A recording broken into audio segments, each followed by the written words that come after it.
नमस्कार, आपके साथ मैं हूं सुजाता कुकरेती। आप देख रहे हैं महाभारत। ड्रग्स केस में आर्यन खान की जमानत याचिका खारिज हो गई है, जिसके सीधे सीधे मायने ये है कि शाहरुख के बेटे की आज पहली रात जेल में कटेगी। किला कोर्ट ने आर्यन खान को 14 दिन की न्यायिक हिरासत में भेजा था। रात होने और जेल नियमों की वजह से कल रात जेल नहीं भेजा गया और आर्यन खान को एनसीबी दफ्तर में ही रखा गया था। लेकिन आज आर्यन खान को आर्थर रोड जेल भेजा गया है। दूसरी तरफ आर्यन को जमानत दिलाने के लिए पूरी कोशिश की गई। कोर्ट में आर्यन खान की जमानत पर सुनवाई में कहा गया कि मजिस्ट्रियल कोर्ट की जगह आर्यन के वकील को सेशंस कोर्ट जाना होगा। कोर्ट का कहना था कि आर्यन की याचिका मेंटेनेबल नहीं है, इसीलिए इसे रिजेक्ट किया जाता है। यानी कि अब इस याचिका पर सिर्फ और सिर्फ सेशंस कोर्ट ही सुनवाई कर सकता है। ऐसे में अब आर्यन खान और दूसरे आरोपियों को जेल में रहना होगा। आर्यन खान संग 5 कैदियों को मुंबई के सबसे बड़े जेल आर्थर जेल के बैरक नंबर 1 में रखा गया है और यहां पर 5 दिनों के लिए आर्यन खान और दूसरे आरोपियों को क्वारंटीन में रखा जाएगा, क्योंकि ये नॉर्मल प्रोसेस है। इससे पहले अगर बेल मिल जाती है आर्यन खान को तो वो बाहर जाएंगे, लेकिन 5 दिनों तक कम से कम क्वारंटीन सेंटर जो कि जेल के अंदर बना है वहीं पर आर्यन खान रहेंगे। क्वारंटीन में रहते हुए अगर किसी को कोरोना के लक्षण लगते हैं तो उनके टेस्ट किया जाएगा। आर्यन समेत सभी अन्य की कोविड रिपोर्ट अभी फिलहाल नेगेटिव आई है और इसी कारण उन्हें महज 5 दिन का क्वारंटीन दिया गया है। तस्वीरें आपको लगातार मैं आर्यन खान की दिखा रही हूं, जो कि एनसीबी कस्टडी में थे, जिसके बाद उन्हें जुडिशियल कस्टडी में भेजा गया। उनके वकीलों ने जमानत की याचिका लगाई, लेकिन जमानत उन्हें नहीं मिली है। हमारे साथ मेरी 3 सहयोगी जुड़ी हुई हैं। मैं उनके पास जा रही हूं और यह भी आपको बता रही हूं कि आज आर्यन खान की रात जेल में ही कटने वाली है।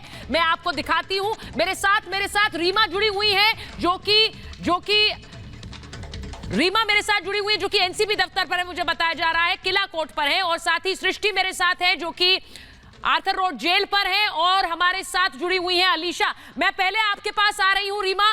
जिस तरह से आज दलीलें दी गई, दलीलों के बाद निष्कर्ष ये कि सेशंस कोर्ट जाना होगा आर्यन खान के वकीलों को।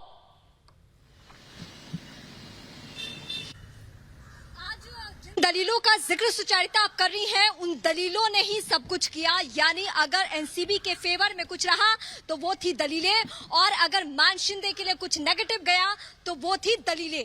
क्योंकि मान शिंदे को लगा रिया वाले केस से ये कंपेयर करके बार बार देख रहे थे और बहुत हल्के में ले रहे थे, क्योंकि मान शिंदे बहुत मजे हुए वकील है। ये पूरा देश उनको जानता है और खासकर बॉलीवुड तो बिल्कुल जानता है। बॉलीवुड भी निश्चिंत था कि अगर मान शिंदे केस लड़े हैं तो यकीनन बेल आज मिल ही जाना है। लेकिन एनसीबी की तैयारी की दाद देनी पड़ेगी सुचारिता यहाँ पे, क्योंकि किला कोर्ट में जिस तरीके से आज जरा हुई है और जो तर्क दिए गए हैं वो कल की तुलना में बिल्कुल ही अलग एएसजी का बॉडी लैंग्वेज था।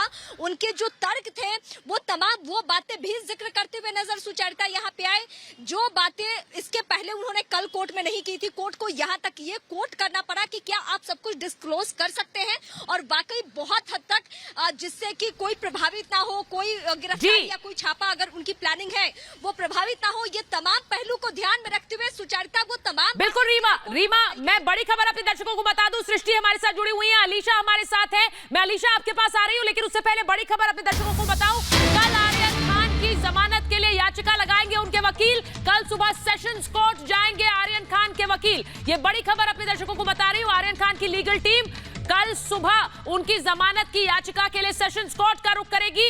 हमारी सहयोगी अलीशा ने उनकी लीगल टीम के सदस्य से बात की है। एक बार सुनवा देते हैं और उसके बाद अलीशा आपके पास आ रही, सुनवा देते हैं किस तरह से कल अब आर्यन की बेल एप्लीकेशन के लिए कोर्ट जाएंगे उनके वकील।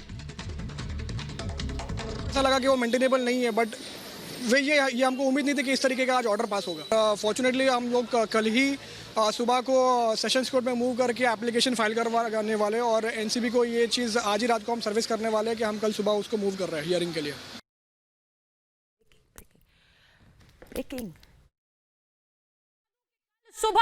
कल सुबह सेशंस कोर्ट जाएंगे आर्यन के वकील। बड़ी खबर मैं आपको बता रही हूं, कल सुबह आर्यन के वकील सेशंस कोर्ट जाएंगे।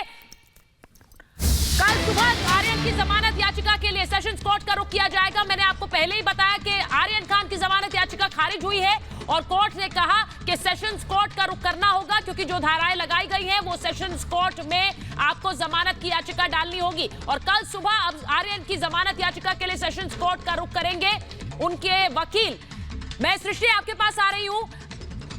आर्यन खान की जमानत याचिका के लिए अब कल सुबह सेशंस कोर्ट का रुख करना होगा। ये बातें बाद में होंगी कि आर्यन की वजह से एक पूरी की पूरी संस्था एनसीबी पर सवाल उठा दिए गए, लेकिन बड़ी बात ये इस वक्त ये कि आर्यन खान की जमानत याचिका अब कल सेशंस कोर्ट में लगाई जाएगी और उसके बाद कल शनिवार है, उसके बाद रविवार। वकीलों के जहन में ये तमाम बातें भी होंगी। बिल्कुल सुचारिता, जैसा आपने ये बड़ी खबर अभी बताई है कि कल सुबह ही सेशंस कोर्ट का रुख करेंगे आर्यन के वकील, लेकिन चूंकि रविवार का दिन बीच में आएगा तो इसके लिए क्या कुछ अब आगे देखा जाएगा, ये तमाम स्ट्रैटेजी तय की जाएगी। लेकिन आज की जो सबसे बड़ी बात है वो सबसे बड़ी बात यही है कि आर्यन खान जो कि शाहरुख खान के बेटे हैं, उनको आज की रात इसी जेल में बितानी पड़ेगी। ये बड़ी खबर और जानकारी हम लगातार दे रहे हैं और आर्थर जेल की तस्वीरें भी हम आपको लगातार दिखा रहे हैं क्योंकि इतने बड़े सुपरस्टार के बेटे, जिस स्टार ने कई सालों तक इंडस्ट्री पर राज किया और उनका बेटा आज इसी जेल में है और इसी जेल की सलाखों के पीछे उसे आज की रात बितानी पड़ेगी। आगे किस तरीके से स्ट्रैटेजीज तय की जाएंगी वो आने वाला समय बताएगा, लेकिन तमाम जो दलीलें यहाँ एनसीबी की ओर से दी गई वो काम कर गई और उन्हीं दलीलों के आधार पर कोर्ट का ये फैसला आया क्योंकि एनसीबी ने कहा कि जो बड़ा नेक्सस है उसमें रोल का एस्टैब्लिशमेंट हम यहाँ पर तय कर चुके हैं कि आर्यन खान का रोल इस पूरे के पूरे नेक्सस में, इस पूरे के पूरे केस में रहा। हालांकि सतीश मानशिंदे ने उनका इन्फ्लुएंशियल फैमिली से बिलोंगिंग है, इसका भी जिक्र बार बार किया कि वो एक ऐसी परिवार से बिलोंग करते हैं, ऐसी फैमिली से बिलोंग करते हैं और उसके बाद में वो कहीं भाग नहीं जाएंगे, वो कोई बड़े अपराधी नहीं है क्योंकि तमाम अपराधी ऐसे हैं जो हमारे इर्द गिर्द घूम रहे हैं, तो आर्यन खान कोई अपराधी नहीं है। ये बार बार जिक्र सतीश मानशिंदे ने किया, लेकिन जो जरे उन्होंने की वो काम यहाँ पर नहीं आई क्योंकि एनसीबी के पास में चैट्स के रूप में जो एविडेंसेस यहाँ से मिले हैं उनका रोल बड़ा है और उसी को लेकर वो कह रहे हैं कि ये जो इन्वेस्टिगेशन है ये अभी शुरुआती दौर में है और आगे आपको बता दें कि अभी जो आगे इन्वेस्टिगेशन होनी है उसमें इनका रोल एस्टैब्लिश है, इसीलिए हम ये रिजेक्शन चाहते हैं और वही हुआ। तो सृष्टि जैसे बता रही है कि कल सुबह अब कोर्ट का रुख करेंगे, सेशंस कोर्ट में जमानत याचिका डाली जाएगी आर्यन के वकीलों की तरफ से। एक बार मैं आपको बता देती हूं कि कल क्या क्या होगा, क्योंकि कल अब आज पूरी निगाहें किला कोर्ट पर थी। ये कहा जा रहा था कि आज जमानत की याचिका लगाने के बाद जमानत आर्यन खान समेत 5 सहयोगियों को मिल सकती है, लेकिन आज जमानत खारिज कर दी गई है। अब मैं आपको पहले बताती हूँ, मेरे साथ कुछ खास मेहमान जुड़े हुए हैं, उनके पास भी जाऊं उससे पहले आपको कल बताती हूँ कि कल क्या होने वाला है। कल क्योंकि शनिवार है, कल एनडीपीएस एक्ट के तहत धाराएं लगाई गई हैं और यह भी मैंने आपको बताया कि कोर्ट ने जमानत अर्जी खारिज कर दी है।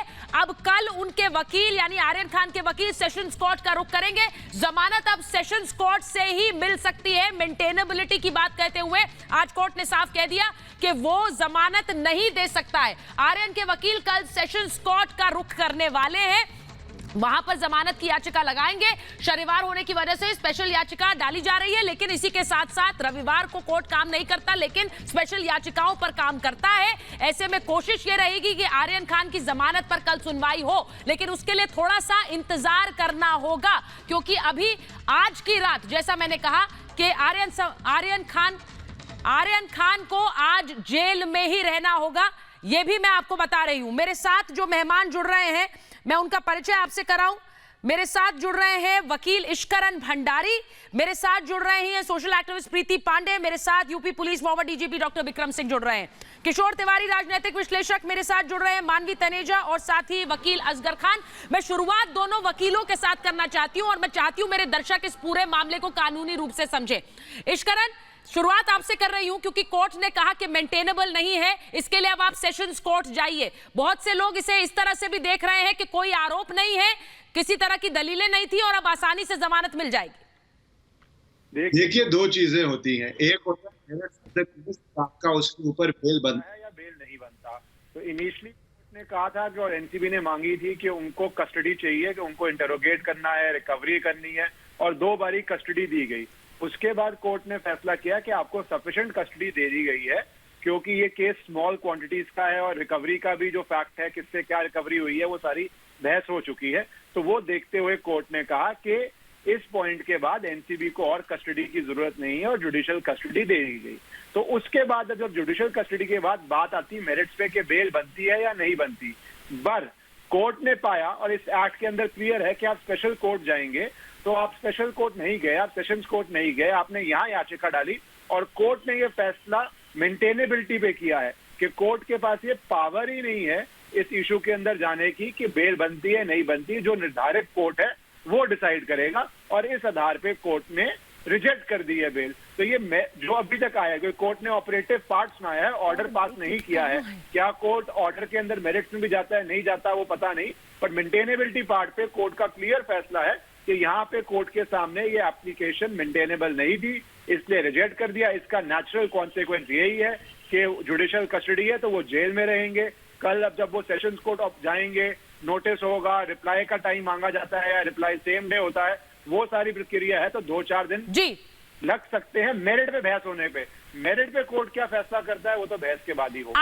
आप बड़ी बात कह रहे हैं अभी इश्करन, आप कह रहे हैं कि अभी कल सेशंस कोर्ट का रुख करेंगे और क्योंकि दलीलें दोनों तरफ से होंगी असगर जी, इसीलिए अभी समय लग सकता है बेल का फैसला आने में। यानी उम्मीद ये नहीं की जाए कि कल बेल हो सकती है आर्यन खान को।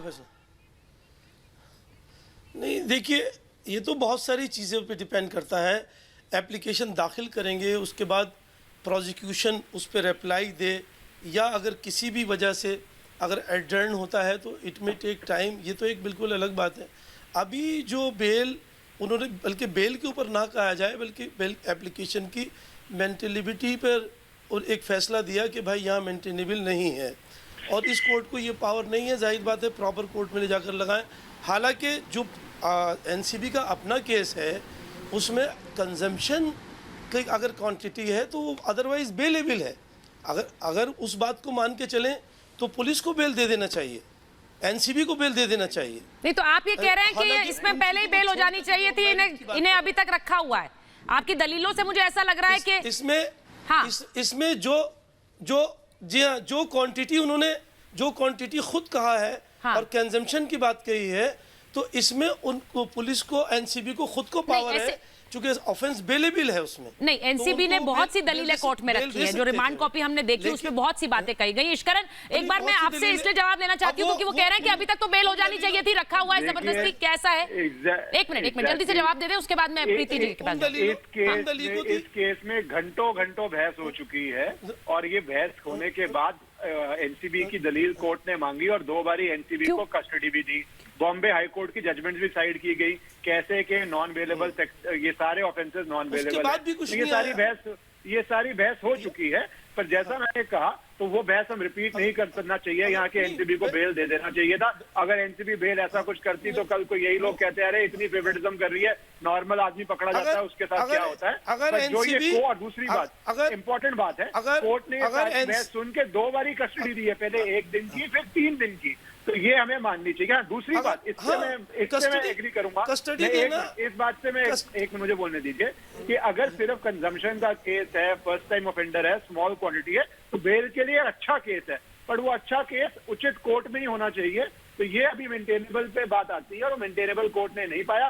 इससे पहले कोर्ट ने पाया इन्वेस्टिगेशन की स्टेज है, इन्वेस्टिगेशन में आपकी जरूरत है, तो कोर्ट ने नहीं दी। तो मेरे ख्याल से एक नॉर्मल कोर्ट का प्रक्रिया चल रहा है जो चलना चाहिए भी है।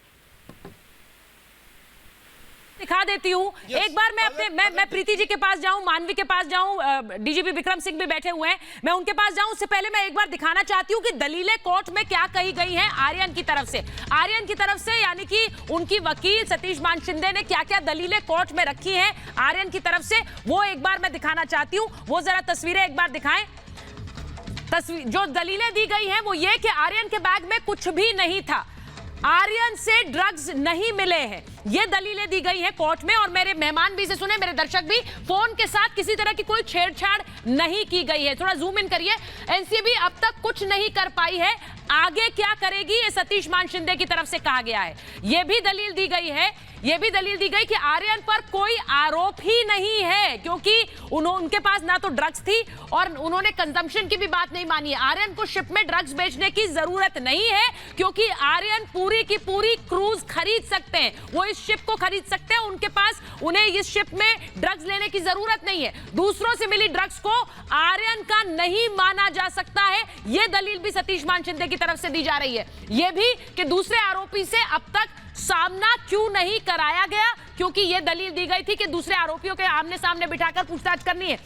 सतीश मान शिंदे की तरफ से यह भी कहा गया कि आमना सामना कराना रिमांड का आधार नहीं हो सकता है। आपने यह कहा कि रिमांड के लिए आमने सामने बिठाना है, आपने वो कराई नहीं, और वैसे भी यह रिमांड का आधार नहीं हो सकता है, यह कहा गया सतीश मान शिंदे की तरफ से। यानी आर्यन खान के वकील ने ये दलीलें कोर्ट में दी हैं उनकी बेल के लिए। अब ये फिर नए सिरे से उन्हें देनी होंगी, क्योंकि अब सेशंस कोर्ट में यह मामला गया है। बड़ी खबर मैं अपने दर्शकों को बता दूं, आर्यन को बैरक नंबर 1 में रखा गया है। इस बैरक में केवल 6 लोग थे, इस बैरक में केवल 6 लोग हैं। ये बैरक जेल की पहली मंजिल पर है।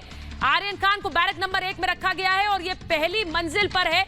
इसमें 6 लोग हैं, और जैसा हमने कहा कि ये क्वारंटीन सेंटर है, क्योंकि उनकी कोविड रिपोर्ट्स कराई गई हैं, और उसके बाद 5 दिन तक मैंडेटरी क्वारंटीन सेंटर में रहना होगा, उसके बाद ही उन्हें जेल भेजा जाएगा। ये भी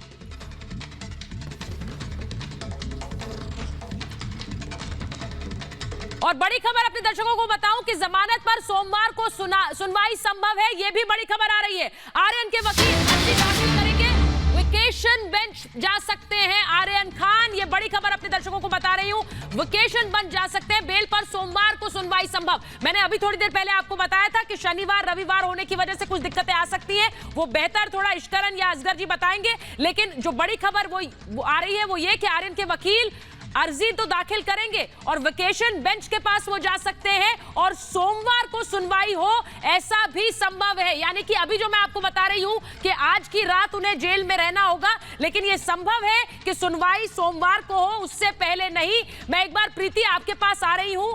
मेरा सवाल एक बुनियादी ये है, बेल होगी, बेल पे सुनवाई होगी, उसका समय लगेगा, उसका एक प्रोसेस है, लेकिन मेरा सवाल ये कि अगर इस क्रूज में एक सुपरस्टार के बेटे नहीं पकड़े जाते तो क्या एक संस्था पर या फिर एनसीबी के काम पर भी सवाल उठाए जाते?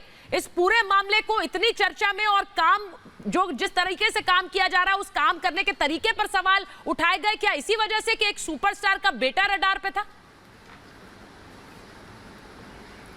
सुचरिता जी, आपके कल के शो में, परसों के शो में आपको याद होगा कि एनसीबी के एक नेता बैठे थे आपके पैनल पे, और उन्होंने एनसीबी के वो अधिकारी जो आज की डेट में समीर वानखेड़े अपनी जान को जोखिम में डाल के, मैं फिर कह रही हूँ जान को जोखिम में डाल के, क्योंकि जब आप इतने बड़े सुपरस्टार पे आप सुपरस्टार के बेटे को क्रूज से पकड़ते हैं तो बहुत सारे सवाल, बहुत सारे लोग आपके अगेंस्ट खड़े हो जाते हैं। आपको याद होगा कि किस तरीके से एनसीबी के वो नेता समीर वानखेड़े की पत्नी पे भी ये बात कहने लगे थे कि उनको बॉलीवुड ने काम नहीं दिया, इसलिए ये सारी चीजें खुन्नस में आके या नाराजगी में आके समीर वानखेड़े कर रहे हैं। आपको खुश होना चाहिए कि आज एनसीबी इतना बड़ा काम कर रही है, जो देश के इतने बड़े नायक हैं उनके बेटे को भी नहीं बख्श रही। आज की डेट में कोई हो सुचरिता जी, चाहे वो कितना भी रसूख वाला हो, कितना भी इन्फ्लुएंशियल हो, कितना भी पावरफुल है, अगर आप गलत कर रहे हैं तो आप जेल जाएंगे। और बेल, जैसे अभी इश्करन जी ने कहा, बेल एक कानूनी प्रक्रिया है।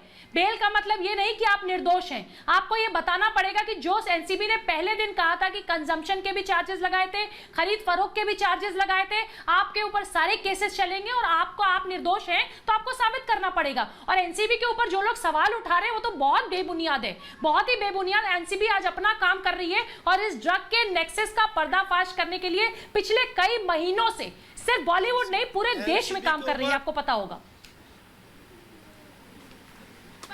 मैं एक बार मानवी के पास जा रही हूं। मानवी, जिस तरह से कोर्ट ने पूरी दलीलें सुनी हैं, उसके बाद अब याचिका पर सुनवाई होनी है, लेकिन सवाल मेरा बुनियादी ये था कि एक सुपरस्टार के बेटा अगर रडार पर आता है, जांच अपना प्रोसेस फॉलो करेगी, उस वजह से ये पूरा मामला राजनीतिक क्यों बना दिया गया?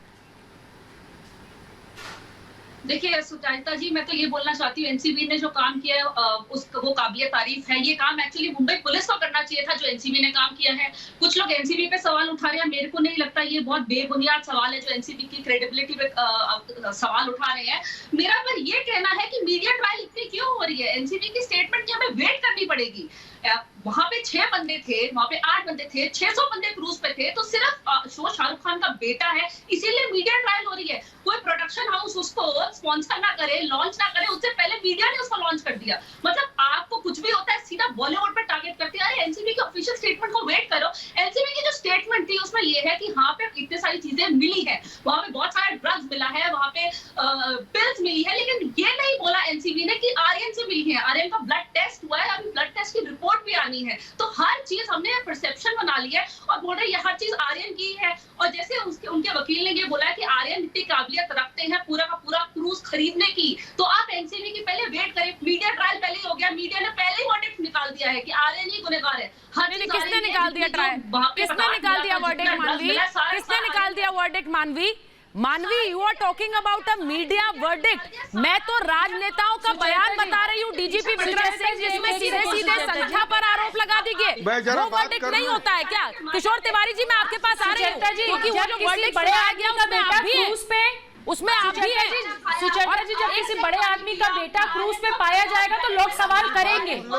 एक सेकंड मानवी, नहीं मानवी, आप कह रही हैं कि वर्डिक्ट सुना दिया गया। किसने सुनाया है वर्डिक्ट? मैं सिर्फ ये कह रही हूँ कि एक प्रोसेस फॉलो होगा, उसमें कोई आम हो या कोई खास हो, एक प्रोसेस फॉलो किए बिना आप ये कह रही हैं कि वर्डिक्ट सुना दिया गया। किसने वर्डिक्ट सुनाया? बर्गर खाने नहीं दिया तो मतलब देश में और कोई काम ही नहीं हो रहा है। सिर्फ आर्यन ही है और वहाँ पे मुमनन भी थी और मर्चेंट भी थी, उसके बारे में तो कोई बात नहीं कर रहा है। सिर्फ आर्यन ही, क्योंकि वो शाहरुख खान का बेटा है। मीडिया आप क्यों? अरे भाई, जो सुचरिता जी, आर्यन खान ने, सुचरिता जी, आर्यन खान ने, सुचरिता जी एक सेकंड प्लीज मुझे जवाब देने दीजिए प्लीज। बोलिए। और जो है मुनमुन का मर्चेंट, उसके बारे में कोई बात नहीं हो रही है।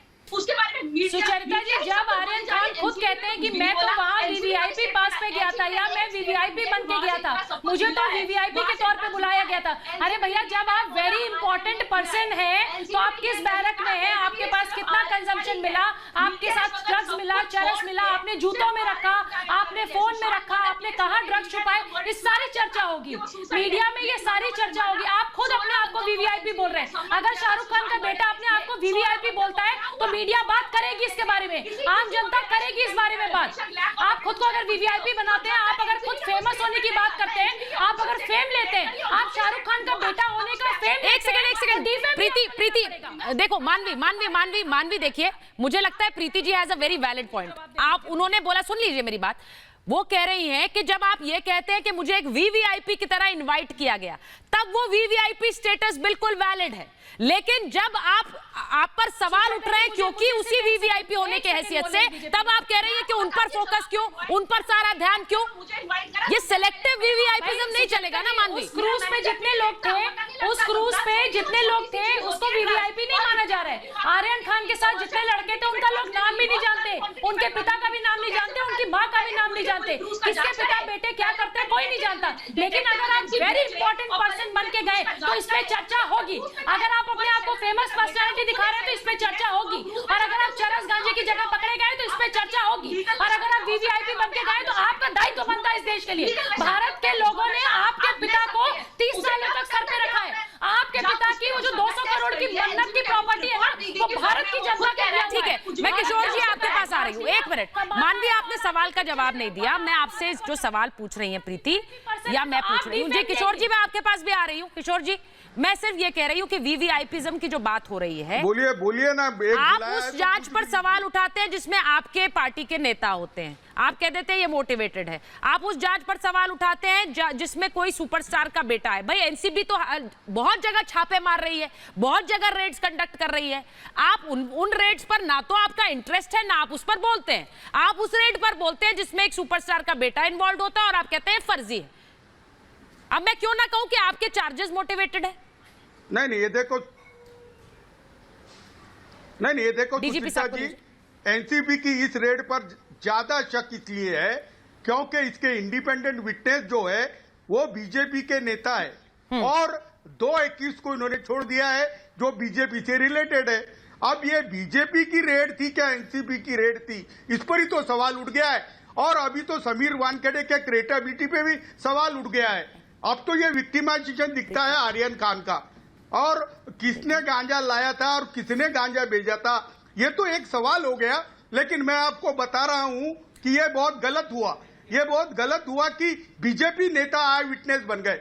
मुझे डॉक्टर विक्रम सिंह बताएंगे कि कहीं कोई राजकीय नेता जाके विटनेस बनता है क्या, और बीजेपी कोई रेड अरेंज करे और एनसीबी जाए तो ये कैसा होगा? किशोर तिवारी जी, एनसीबी, सुनिए मेरी बात, मैंने आपसे मैंने बहुत एक लेमैन वाला सवाल पूछा है, मैं आम आदमी की तरह पूछ रही हूं। आप कितनी एनसीबी की रेड्स पर सवाल करते हैं और कितनों पर प्रेस कॉन्फ्रेंस करते हैं सर? मुझे ये जरा बता दीजिए। और उनको कहते हैं ये फर्जी रेड है? नहीं क्यों? हाँ बोलिए ना, बताइए ना। इससे पहले कौन सी एनसीबी की रेड पर आपने कहा था, प्रेस कॉन्फ्रेंस करी थी और कहा था ये फर्जी रेड कर रही है एनसीबी?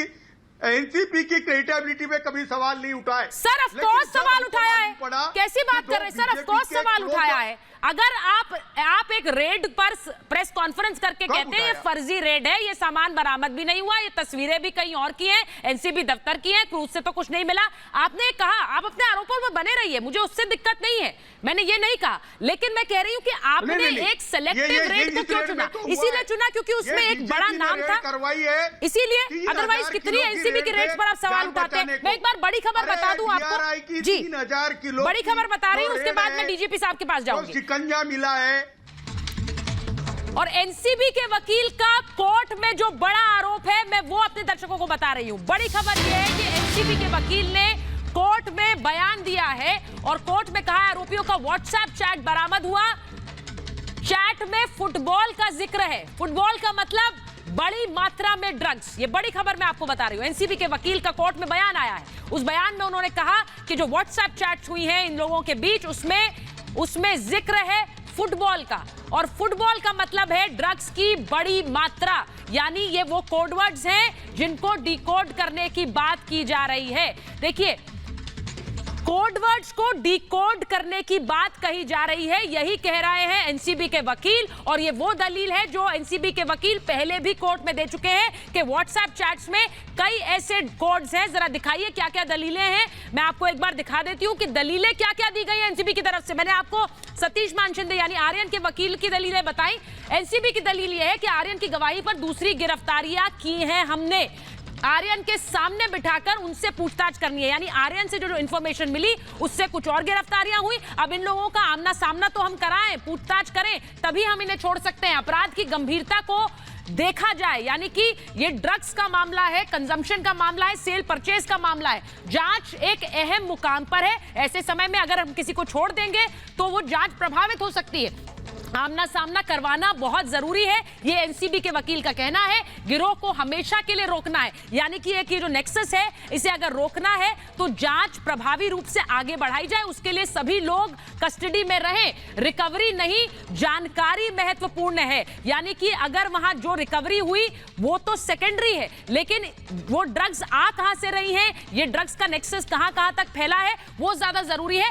सभी आरोपियों का एक साथ होना उसके लिए जरूरी है, ये एनसीबी ने कोर्ट में कहा है, यानी कि वो सभी आरोपी जिनमें आर्यन खान भी हैं और बाकी उनके साथ सभी आरोपी, उन सब को लेकर आया जाए और उनके साथ ही इस पूरे मामले की जांच हो सकती है, ये कोर्ट में एनसीबी के वकील ने कहा है। अब मैं डीजीपी साहब आपके पास आ रही हूं।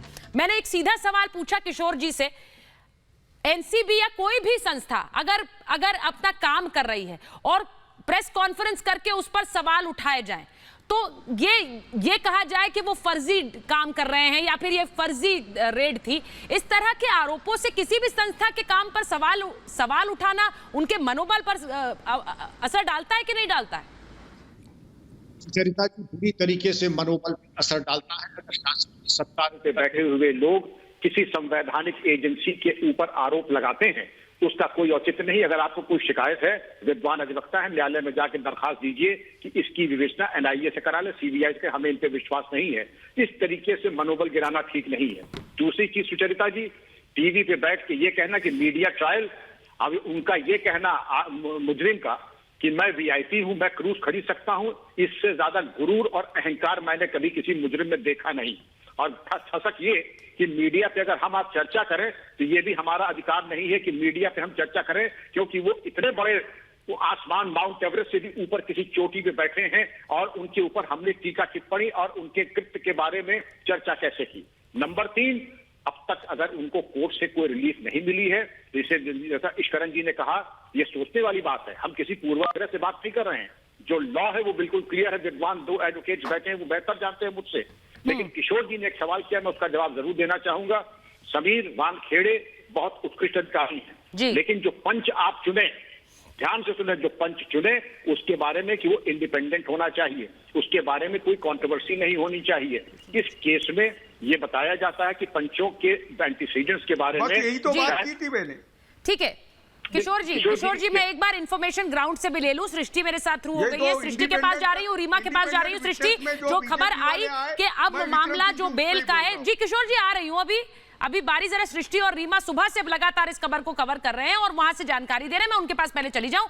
सृष्टि, मुझे यह बताइए, जो कहा जा रहा है कि अब सोमवार तक मामला टल सकता है, वेकेशन बेंच में एप्लीकेशन डाली जाएगी, ऐसी खबरें भी आ रही है। सृष्टि,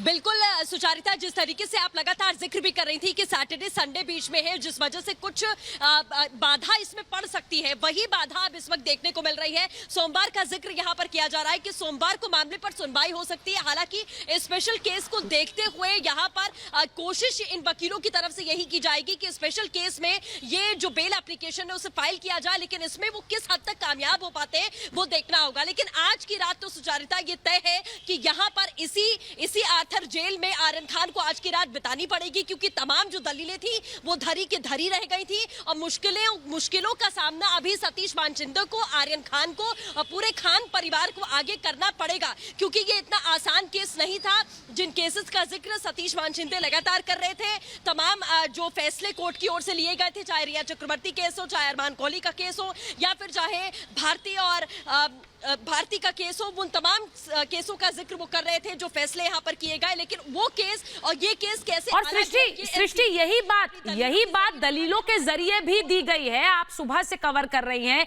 रीमा आप लगातार पिछले कई दिनों से आप दोनों ये इस खबर पर बनी हुई हैं। रीमा, जो दलीलें कोर्ट में दी गई हैं वो यही कि इतने लोगों को पूछताछ के लिए बुलाया, और ये बार बार हमारे मेहमान भी पूछते हैं शो में कि उसके बाद हुआ क्या। बड़ी बात यही एनसीबी ने आज कोर्ट में भी कही कि ये मामला सिर्फ कंजम्पशन का नहीं है, ये पूरे नेक्सस का है, ये पूरे रैकेट का है, और वो तभी उजागर होगा जब आप इन लोगों को बाहर न जाने दें। रीमा, यकीनन ये जो दलीलें हैं एनसीबी की तरफ से, उसमें दम है, उसमें ताकत है, और तभी बेल रिजेक्ट भी हुआ है। मैं एक उदाहरण देके, एक एग्जांपल देके अपने दर्शकों को समझाती हूँ कि व्हाट्सएप चैट का जो यहाँ पे जिक्र किया गया, व्हाट्सएप का भी जो फुटबॉल शब्द का जिक्र किया गया, जिसके बारे में कहा जा रहा है कि ये डिकोड होगा तो पता चलेगा कि ये कितना बड़ा नेटवर्क है। वाकई ऐसी संभावना हो सकती है, क्योंकि आर्यन ने तो इस्तेमाल किया था, ये एनसीबी पुख्ता तौर पर कोर्ट के सामने बातें रख चुकी है, उनके खून में मिलावट थी, ये तमाम बातें हो चुकी है। आप याद कीजिए सुचारिता, उस दिन को जब दीपिका पादुकोण और तमाम जो अभिनेत्रियां थी, उन सबने सिर्फ व्हाट्सएप चैट किया था, उसमें कहीं भी क्लियर कोई शब्द नहीं था, लेकिन एनसीबी की चौखट पे उन तमाम अभिनेत्रियों को वहां पहुंचना पड़ा था। पूछताछ उन सभी से हुई थी, चाहे वो श्रद्धा कपूर हो या फिर सारा अली खान हो, दीपिका पादुकोण हो। तो व्हाट्सएप चैट को हम इतने हल्के में नहीं ले सकते हैं। और इसमें तो जो फुटबॉल शब्द है, उसमें इस्तेमाल किए गए शब्द को ये डिफाइन किया जा रहा है कि एनसीबी का ये कहना है कि ये फुटबॉल का मतलब है कि भारी मात्रा में ड्रग्स। अगर ऐसी आशंका है तो आप सोचिए सुचारिता, कैसे छूट सकते हैं और कैसे उन्हें बेल मिल सकता है। एनसीबी अभी भी सेशन कोर्ट में भी वो कोशिश करेगी कि बेल रिजेक्ट हो, वहां भी बेल ना मिले, लेकिन हाँ, वकीलों की फौज पूरी तैयारी में है। वो चाहती है, सैटरडे और संडे की वजह से वो फंस चुके हैं, लेकिन अभी भी वो एक विकल्प निकालने की कोशिश कर रहे हैं कि अगर फर्स्ट हाफ में भी स्पेशल केस के नाम पे अगर सुनवाई हो जाती है तो शायद कल वो छूट जाए, लेकिन इसकी गुंजाइश ना के बराबर है। लेकिन वकील अभी भी तमाम पॉइंट्स तैयार कर रहे हैं कि क्या क्या आर्यन के लिए ग्राउंड तैयार किए जा सकते हैं और किस ग्राउंड के आधार पर वो सैटरडे यानी कल ही सुनवाई करा सकते हैं। लेकिन अभी तक जो खबरें आ रही है कि अब ये सुनवाई सेशन कोर्ट में अगर जो होगी वो मंडे को हो सकती है, लेकिन वकील अभी भी रुके नहीं है। जो एनसीबी की टीम है वो लगातार तैयारी कर रही है और मुझे पूरा भरोसा है जिस तरीके से मूव कर रही है एनसीबी की टीम, वो शायद देखिए रात तक में कल आर्यन की जमानत के लिए याचिका डाली जाएगी। ये बड़ी खबर मैं अपने दर्शकों को एक बार फिर से बता दूं, रीमा और सृष्टि, बड़ी खबर ये है कि कल आर्यन खान की जमानत याचिका के लिए उनके वकील, क्योंकि हमारी सहयोगी अलीशा से बात करते हुए ये बात उन्होंने बताई कि कल आर्यन की जमानत के लिए याचिका डाली जाएगी, लेकिन उस याचिका पर सुनवाई कब होती है, ये संभव है कि ये सोमवार तक टल जाए। ये आशंकाएं हम लगातार बता रहे हैं। इश्करन बेहतर बता पाएंगे, इसलिए मैं उन्हीं के पास जाऊंगी इसके बाद, क्योंकि ये कहा जा रहा है कि शनिवार रविवार होने की वजह से अब वेकेशन बेंच में डालना पड़ेगा। इश्करन, थोड़ा हमारे दर्शकों को जरा समझाइए कि क्या हो सकता है, क्योंकि ये जो कानूनी रूप से प्रक्रिया है ये हमें कम समझ आती है। इश्करन। सुचरिता, जैसे जब ये डिबेट शुरू हुई थी उस समय मैंने तभी कहा था कि 2-3 दिन लग सकते हैं। बिल्कुल, नॉर्मल वही प्रोसीजर लग रहा है। जब आप सेशन कोर्ट में डालेंगे, जब आप सेशंस कोर्ट में डालेंगे। अब ये गलत बात मत कहिए असगर। किशोर जी, ये प्रोसेस है। अब प्रोसेस में भी आपको अटका दिया वाली बातें लगती हैं, पता नहीं, मुझे समझ नहीं आता किशोर जी। किशोर जी, इट इज अ प्रोसेस। अरे कहाँ तुम कहाँ पड़ गए इसमें? अच्छा, उन्हें समझाने दीजिए, फिर आप अपने अटकाने भटकाने वाली बातें करिएगा। आपको भी मैं समझ दूंगी, एक बार उन्हें प्रोसेस समझाने दीजिए। को पकड़ लिया, 3000 करोड़ 3000 किलो को छोड़ दिया। और 3000 किलो कहाँ है किशोर जी? अगर हम 3000 किलो कहाँ है? सुचरिता, अगर हम केस की बात कर पाए, क्योंकि ये तो इसमें तो सीधा एक लीगल प्रोसीजर की बात है। मैंने डिबेट की शुरू में ही कहा था आपको कि इसके अंदर नॉर्मल कोर्स में 2-3 दिन लग सकते। अरे आप जो अपनी प्रेस कॉन्फ्रेंस करनी है। अच्छा किशोर जी, आंसर कर रहा हूँ। ये वैसे ही है जैसे आपने इसी रेड को फर्जी बताया। यही रेड आपकी फर्जी है। बाकी जो एनसीबी की रेड्स हैं उन पर आप चूं तक नहीं करते हैं। ये रेड पर आप प्रेस कॉन्फ्रेंस करते हैं, वैसी ही बात है। एक बार जरा इश्करन को मैं सुन लूं, उसके बाद आप बोलिएगा। सर किशोर जी, आ रही हूँ ना आपके पास, 1 मिनट रुक जाइए। इश्करन बताइए। जरदा जी, जैसे मैंने डिबेट के शुरू में ही कहा था, ये नॉर्मल प्रोसेस है, टाइमिंग कोई भी नहीं बोल सकता, कोर्ट की डिस्क्रिप्शन होती है। बट नॉर्मली जब ऐसे बेल लगती है 2-3 दिन लग सकते हैं, और उसके बाद कोर्ट मेरिट बेस पे फैसला करेगा। कोर्ट को लगेगा बेल देनी है तो कोर्ट दे देगा। पर जैसे आपने कहा शनिवार है, उसके बाद संडे है, उसके बाद आपने कहा कि मंडे को लाइकली है, तो वैसे भी जो अब जब ये फाइल करेंगे कल, मुझे लगता है ये फाइल करेंगे और एडवांस कॉपी सर्व करेंगे एनसीबी को, तो एनसीबी भी अपना जवाब तैयार कर लेगी और मंडे को ही लाइकलीहुड ज्यादा है कि मंडे को ही सुनवाई हो। तभी मैंने डिबेट के शुरू में ही कहा था कि 2-3 दिन इसमें लगेंगे, क्योंकि एएसजी भी अपने रिप्लाई का टाइम मांगेंगे। आज भी उन्होंने मेंटेनेबिलिटी पे रिप्लाई फाइल किया है। वैसे ही जो भी बेल एप्लीकेशन होगी, ऐसे केस में मुझे लगता है लिखित में वो रिप्लाई फाइल करेंगे। उसके लिए यूजली आपको 1-2 दिन का अब किशोर जी आपत्ति क्या है आपको? मैंने यही पूछा कि अगर नॉर्मल रेड्स एनसीबी कर रहा होता तो आपको दिक्कत भी नहीं होती। प्रीति जी को लीजिए जरा। नहीं, एक सेकंड, आपको दिक्कत नहीं होती। इसमें आपको देरी भी दिख रही है, इसमें आपको प्रोसेस भी नहीं लिख रहा है, इसमें आप ये भी कह रहे हैं अटका दिया वाले के साथ ले आई। हाँ, देखो, मुझे आपत्ति बीजेपी के वालों ने रेड कराई इस पर है, क्योंकि 2 इंडिपेंडेंट विटनेस अगर बीजेपी से एसोसिएट करते हैं तो समीर वानखेड़े ने अपना राजीनामा देना चाहिए। विक्रम सिंह जी, ये बहुत गलत आदर्श निर्माण किया एनसीबी ने, और 2 लोगों को छोड़ दिया। 2 लोग जो बीजेपी से संबंधित थे उनको छोड़ भी दिया। ये कितने गंभीर आरोप है एनसीबी की क्रेडिबिलिटी। विक्रम सिंह जी से पूछ रहे हैं वो। एक बार विक्रम सिंह जी अगर बीजेपी वाले जी, प्रीति जल्दी से बोलिए। प्रीति जल्दी से आप जवाब देना चाह रही हैं प्रीति जी? बिल्कुल। सुचरिता जी, मुझे समझ नहीं आता कि ये पत्रकारों को कैसे काम करना चाहिए, ये भी बताते हैं। मीडिया ट्रायल पे भी बात करते हैं, कोर्ट पे भी बात करते हैं, वकील भी खुद बन जाते हैं, एनसीबी भी खुद बन जाते हैं। जिसका जो काम है उसको करने दीजिए ना तिवारी जी। अगर शाहरुख खान के बेटे ने ड्रग्स नहीं लिया, चरस गांजा नहीं फूका तो बाहर आ जाएगा। चरस गांजा फूका तो जेल जाएगा। आपको क्यों तकलीफ हो रही है? अरे कैसे फर्जी मामला है भाई? एनसीबी ने, सुन लीजिए, एनसीबी ने कोई केस किया, दो लोग इस देश में दूध के पीते। मेरे पास समय नहीं है। एक एनसीबी के नेता, समय मेरे पास नहीं है बिल्कुल भी। Vikram Singh ji, I am sorry, मैं आपका रिप्लाई लेती, लेकिन मेरे पास बिल्कुल समय नहीं है। मुझे यहाँ पर ब्रेक लेना होगा। महाभारत में फिलहाल इतना ही, लेकिन मैं ये कह दूं कि ये लगातार एक प्रोसेस है और कानूनी प्रक्रिया है, और कानूनी प्रक्रिया को जिस तरह से आगे बढ़ना चाहिए उसे वो बढ़ेगी। अब उसमें कोई वीवीआईपी का बेटा हो या फिर एक आम आदमी हो, उसे उसी नजरिए से देखा जाना चाहिए। फिलहाल बहुत बहुत शुक्रिया आप सभी का महाभारत में जुड़ने के लिए।